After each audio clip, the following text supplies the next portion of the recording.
Bago tayo magsimula, pwede bang tumayo ang lahat para sa maigli nating panalangin? O sino gustong magdasal? Ikaw bunso. Ayaw mo? O sige, ako na lang. Sa ngalan ng Ama, ng Anak, ng Espiritu Santo. Panginoon, maraming salamat po sa araw na ito. Sana po ay marami kaming matutuhan mula sa aming guro. Amen. Anak, Anak, ng Espiritu Santo. Ayan, manatiling nakatayo ang lahat para sa pag-awit ng pambansang awit. Mga bata, ang pambansang awit ng Pilipinas.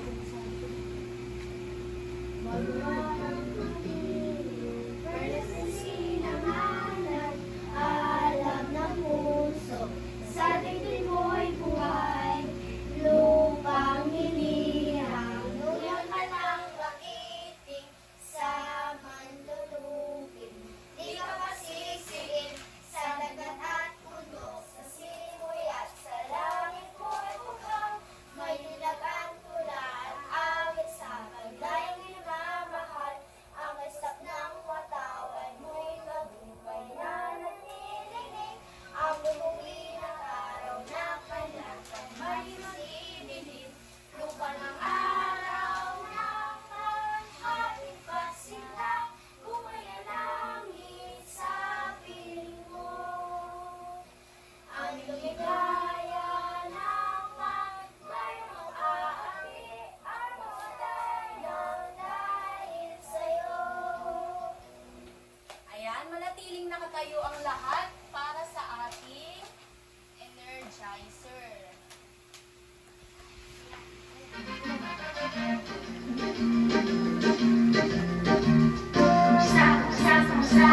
Kamusta kayong lahat? Ako'y tuwang-tuwa, masaya at nag-aalala.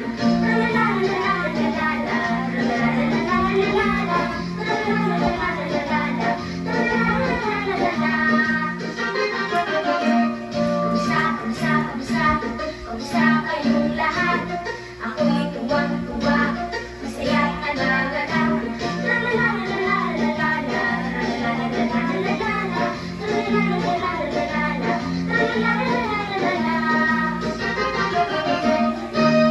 Ayan, kamusta kayo mga bata? Okay lang po. Ayan, nagaga lang ako na marinig na okay lang kayo. Ngayon naman, meron pa tayong isa. Sino pa ang gusto? Ayan, very good.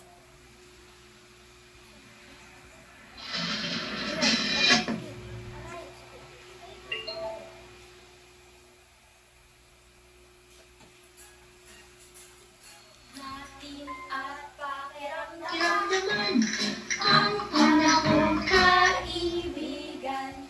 Maaraw ba o maulan, pagpasok sa eskwelahan. Maaraw ang panahon, maaraw ang panahon, maaraw ang panahon, maaraw panahon. Tingnan natin at pakiramdaman ang panahon kaibigan. Maaraw ba o maulan, pagpasok sa eskwelahan. Maulan ang panahon, maulan ang panahon, maulan ang panahon, maulan ang panahon. Ayan, tingnan nga ang bintana kung maaraw ba o maulan. Tingnan ang paligid. Maaraw! Very good! Yan, meron pa isa. O, sino nakakaalam nito?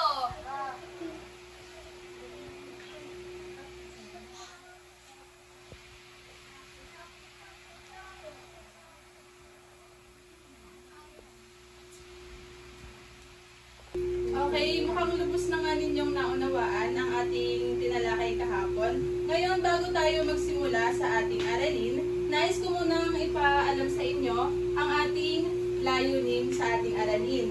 Una,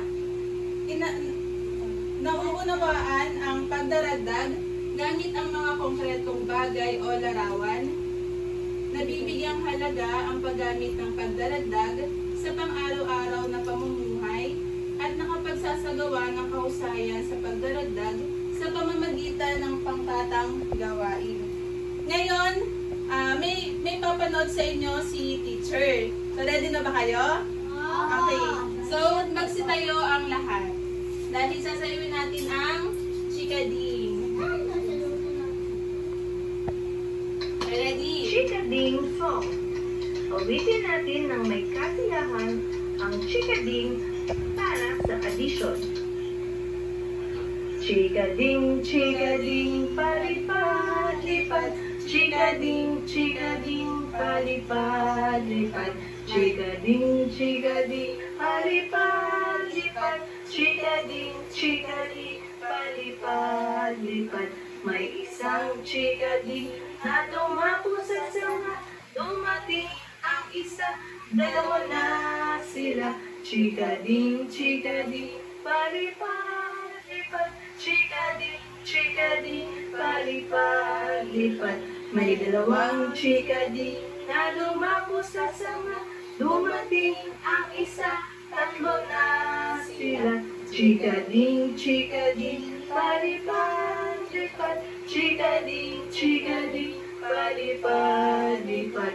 May tatlong chikading na... Okay na yan. Dahil dyan, magsipo na ang lahat. Ngayon, base sa ating napanood o ginawang chikading, ilan ang unang dumapong chikading sa sanga? Isa. At nadagdagan pa ito ng dalawa. Ilan na ang dumapong chikading sa sanga? Tatlo. Magaling. Ngayon, ano nga ulit yung rules natin? Classroom rules natin. Dito, yung classroom rules natin. Huwag maingay at magsiayos ng upo. Patingin nga na muna ng maayos na upo. Ayan. Okay, ngayon, may papakita sa inyo si teacher na mga simbolo. So, meron ako ditong plus sign. Ang plus sign po ay ang plus sign po ay ang pagdaragdag. So, ang pagdaragdag o addition sa Ingles, kapag sinabi natin pagdaragdag, ito ay ang pagsama-sama ng mga pangkat. At ano naman tong isa? Ito ay equal sign. Ito naman ay simbolo na nagpapakita ng kabuuang dami ng dalawang pangkat. Maliwanag po?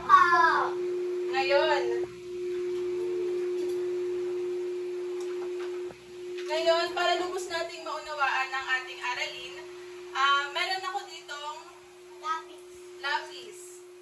Ngayon, kailangan ko ng isang estudyante.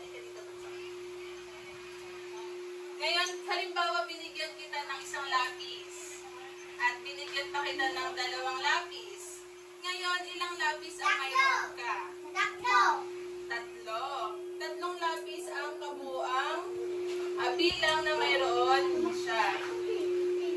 O, isa pa. Isa pang bata. O, binigyan naman kita ng isang lapis. Tsaka tatlong lapis. Ngayon, ilang lapis na mayroon? Apat. Magaling.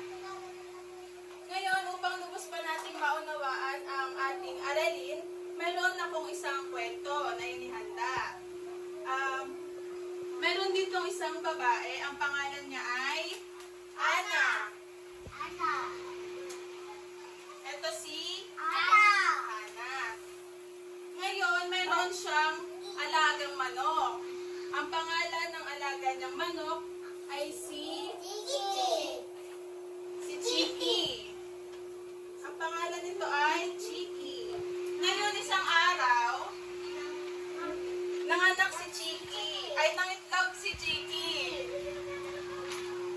itlog si Chiki. Nangitlog si Chiki. Ngayon, unang araw, nangitlog siya ng dalawang itlog. Ayan, nangitlog siya ng dalawa. Sumunod na araw, nangitlog naman siya ng dalawang itlog. Sabi ng nanay niya sa kanya, pagsamahin daw yung mga itlog.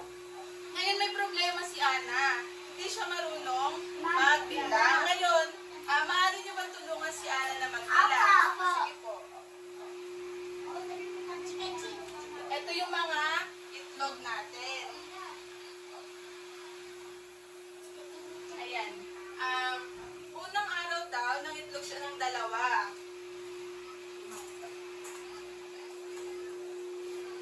Unang araw, dalawang itlog daw muna.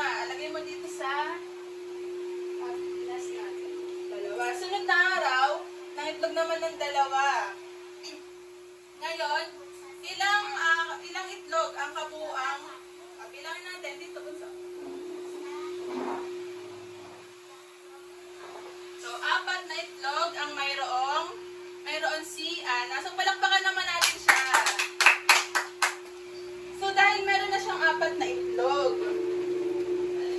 ito na yung kanyang ayan, 4 na yung itlog. So, sabay-sabay nga natin bilangin.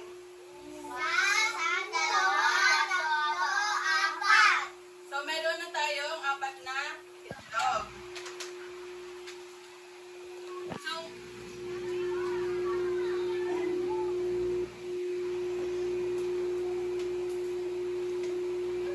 okay, may natutunan pa kayo sa tinuro ni Teacher Marichu?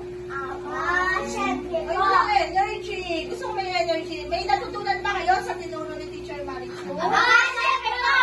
Okay, so, sige nga, ating alamin kung talagang may natutunan kayo para maging exciting yung part. Kaalaman nyo, bibigyan ko kayo ng candy. So, alamin natin kung talagang may natutunan kayo. Sino nga ulit yung bida sa kwento ng teacher? Ana. Taas ang kamay. Okay, sige. Wendy, sino? Si Ana. So, ilan nga ulit yung itlog? Sa meron? 4.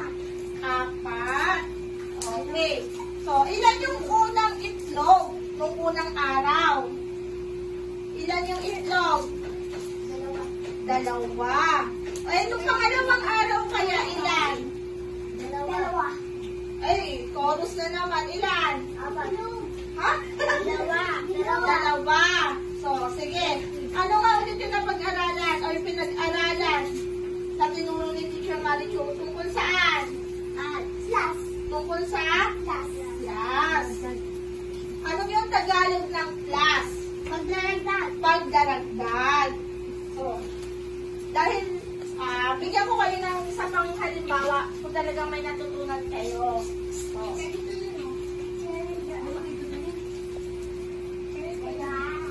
Princess, sana dito sa harap. Dali, magbibigyan lang tayo ng example. Okay. So, sige yan, kuha ka nga ng 3 itlog, lagay mo dito. Ayan. Tapos, dagdagan natin ng 2. O, ngayon, bilangin mo, isa-isa. Bilangin natin ng isa-isa. O, lagay mo dito, isa-isa. 1. O, ilan yung itlog? 5. O, next. Sige. Okay, sige. Gia, tara dito. Okay, pwede akong 3 itlog. Tapos, dagdagan mo siya ng 3 pa. Ngayon, bilangin mo siya isa-isa. Dito, salin mo siya dito para mabilang mo ng maayos. 4, 5, 6. O, ilan yung itlog? 6. Okay, tara dito, Wendy. Okay, Wendy, pengi akong isang itlog.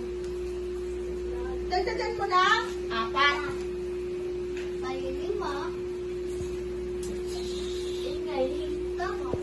Okay. So, bilangin mo ng isa-isa.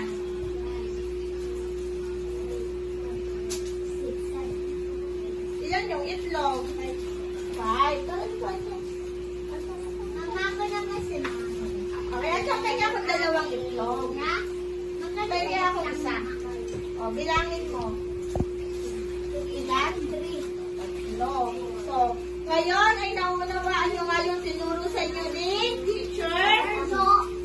Teacher Marichu. So, ngayon, okay, meron pa akong isang katanungan. Halimbawa, inutusan kayo ni Mami at Daddy na bumili sa tindahan. Ang pera nyo ay 10 piso. Ilan? 10 piso! 10 piso.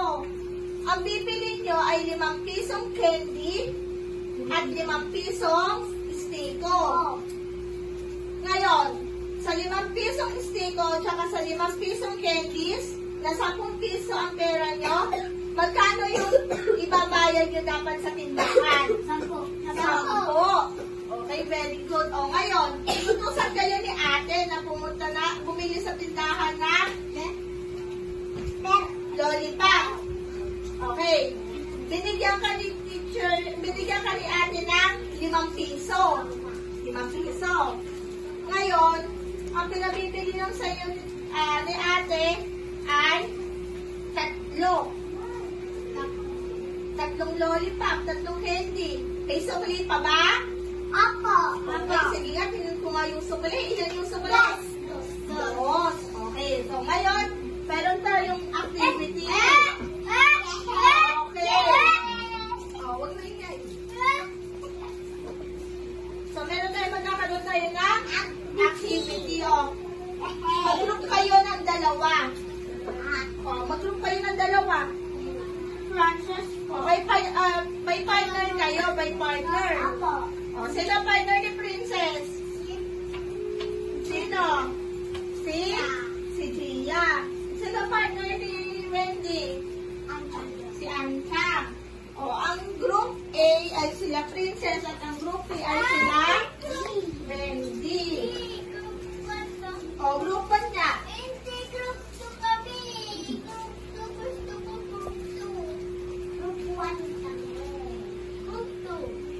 Okay, bago yun? Okay, papaliwin.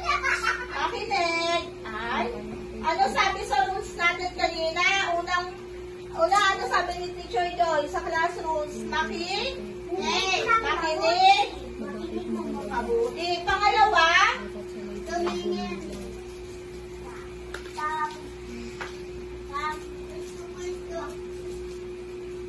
ano daw? Okay, so, basahin ko yung rubrics kung paano kayo mananalo or para makuha nyo yung mataas na puntos. Ang unang gagawin nyo, kailangan makita ko kung tama yung sagot nyo. Diba, tinuro sa inyo ni teacher yung addition, yung pagdaragdag. Titinan ni teacher kung talagang marunong kayong magbilang. And then pangalawa, yung presentasyon kung paano nyo siya babanggitin dito sa harapan. Diba, marunong namang mag-add? Lahat marunong na mag-add. Tinuruan ni teacher. Pangatlo, kung paano kayo makakagawa ng mabilis. Yung kapag sinabi ni teacher na 2 plus 2, 4. 4 plus 4? Ganun kabilis. Titignan natin kung mabilis kayong gumawa. Sino yung team A? Team A? Team A kayo, Princess. Dali na. Ito na yung gagawin nyo. Okay. Okay. So, nakita nyo to? Okay. Okay. Ganito. Sa group 1, sa team A, ang gagawin nyo ay i-add nyo lang or pagdadagdag lang. O, halimbawa, sa una, di ba 2 orange plus 3 orange. Ilan yung sagot? 5. O, ganun din yung gagawin sa susunod. Okay, si Wendy, tsaka si Ancha. Kaya lang, nasaan na si Ancha? Okay, so, sa group 2, ang gagawin nyo, may popsicle stick. So, Lalagay nyo lang siya sa cup. No. Sasakay nyo lang, ibibilangin nyo kung ilan yung nakasulat, tapos ilalagay sa cup sa sagutan. Okay? Bilangin na natin. 1, 2, 3. O, huwag maingay. Gumawa ng tahimik. Ano po kung namin walang pagsulat? Ayun po. O, game na. Sulat na kayo. Ito muna. Ito yun ang pumunta ng class. Wala si ano. Ganun. Okay na. 1, 2, 3.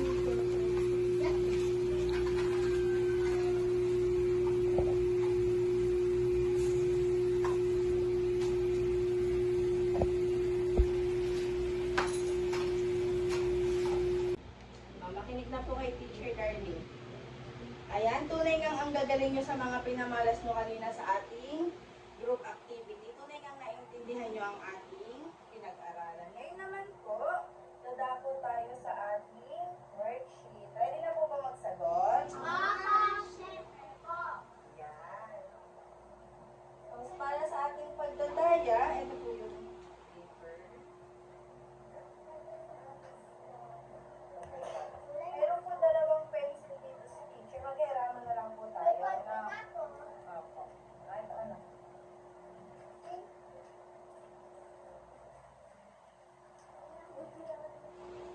Sige po, para po sa ating worksheet, ang gagawin po is isulat ang tamang pamilyang sasagot sa padlang. Sige po, sa number 1 po, yung tatlong strawberry, tapos dadagdagan natin ang tatlong strawberry, ano po ang sagot? Isulat po natin yung sagot sa padlang.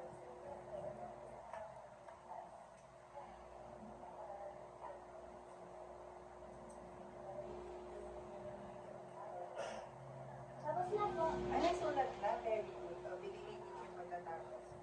O, dun po sa pangalawa, 3 lapis, plus 4 na lapis. Isulat po. Tapos ka na din. Very good. O, isulat po yung sagot sa padlang.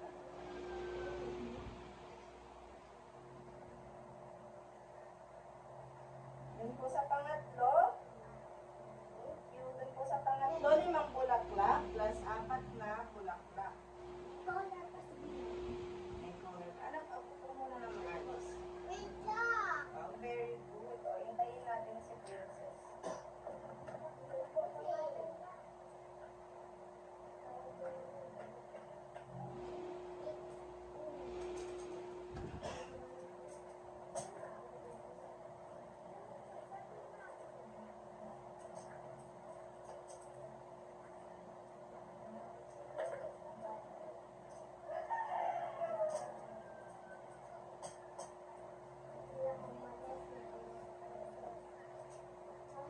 Sige mga anak, upo muna po ng maayos.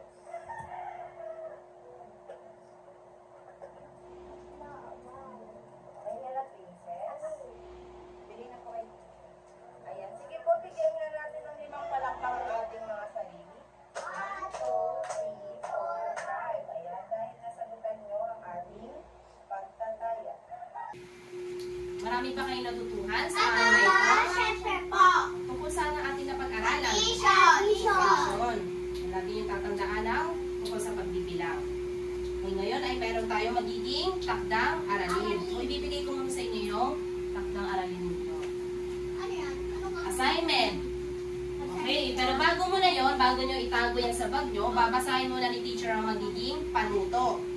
So, ang panuto ay tulayan ang mga larawan na katumbas ng bilang ng tamang sagot at isulat ang sagot sa loob ng kahon.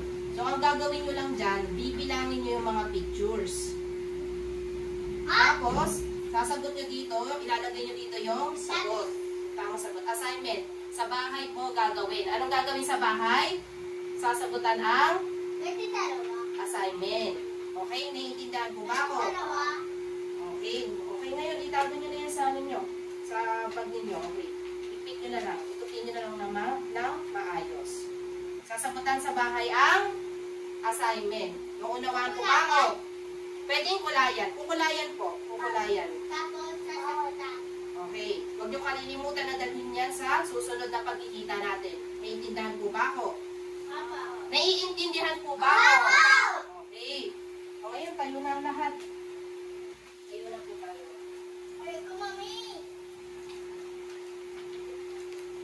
Tayo'y kakanta na.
I can remember that when I teach,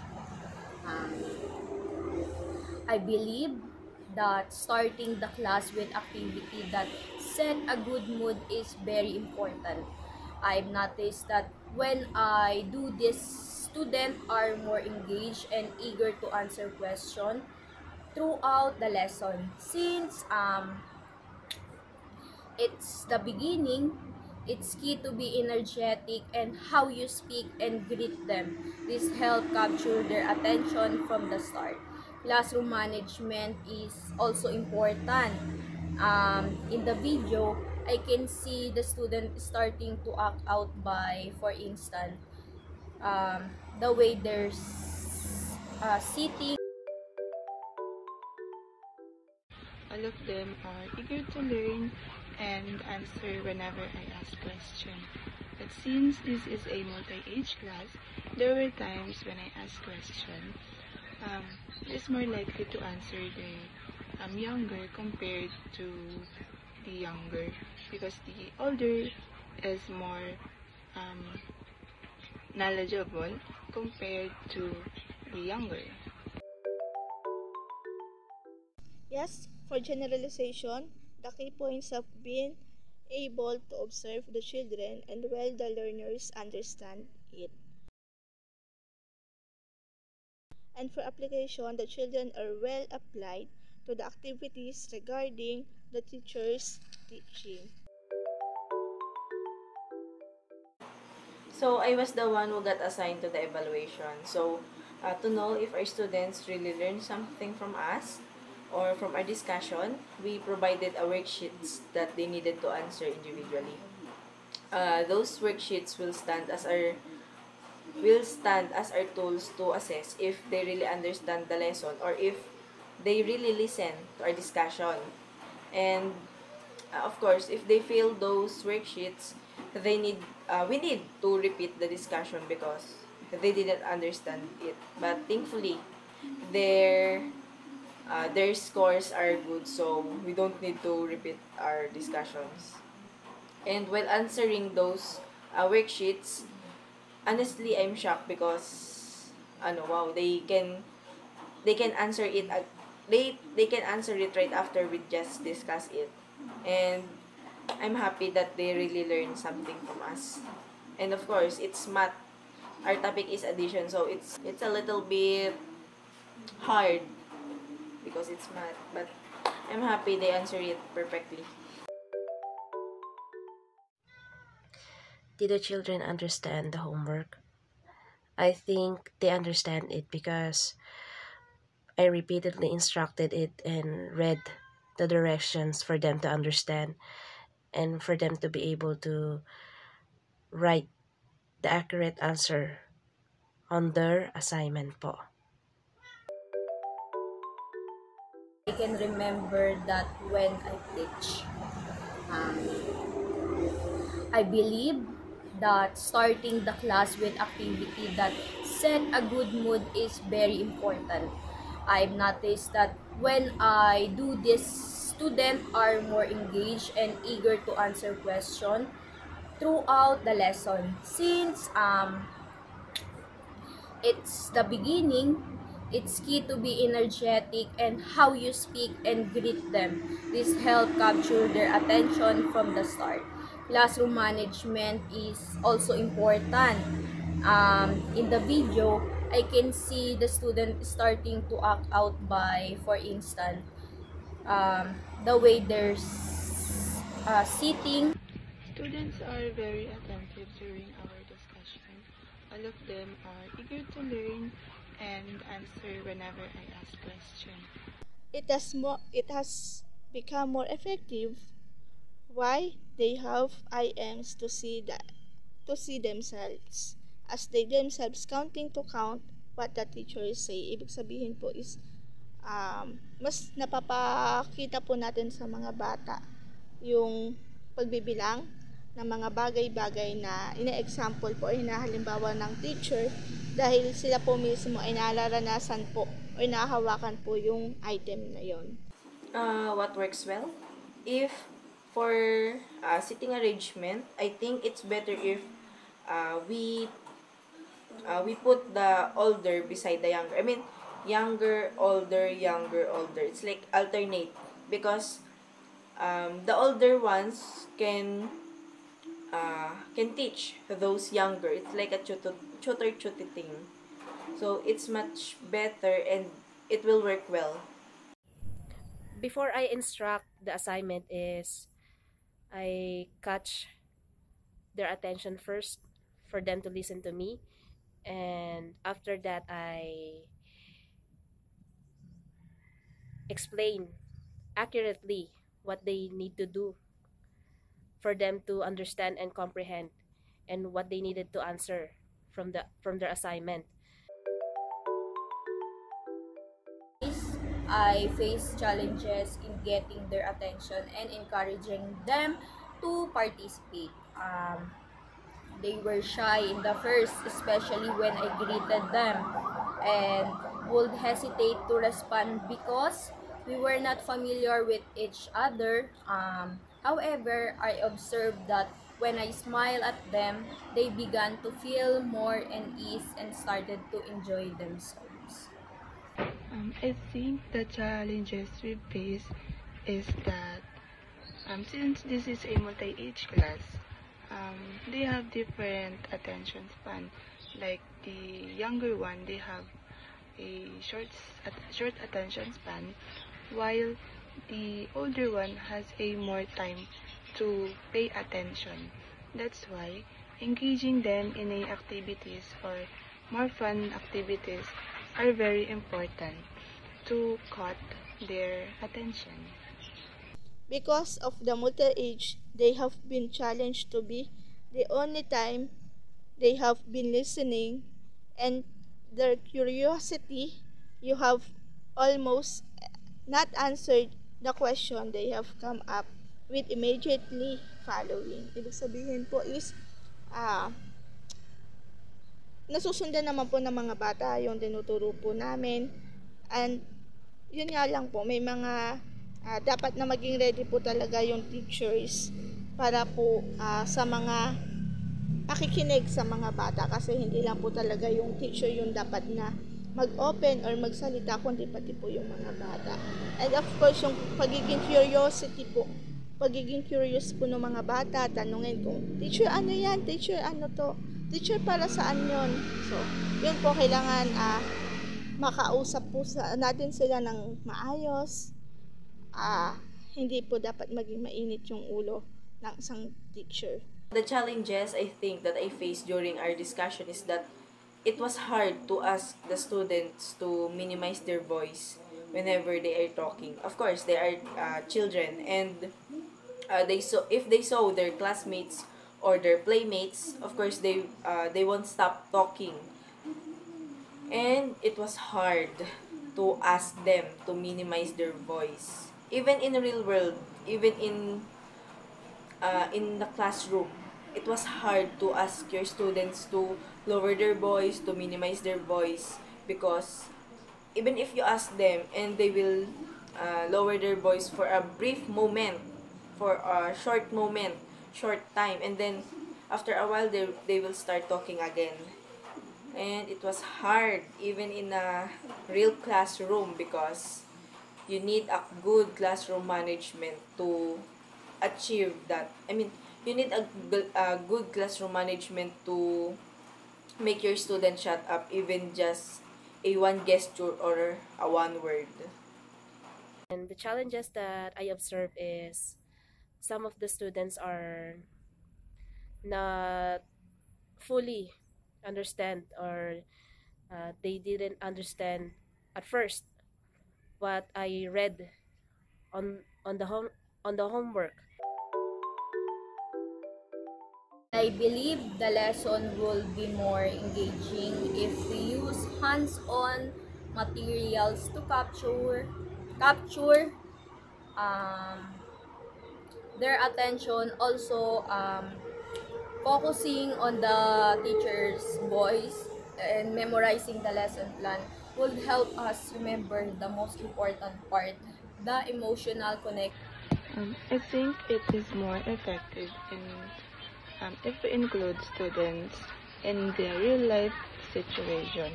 Like in the video, we let the students answer question.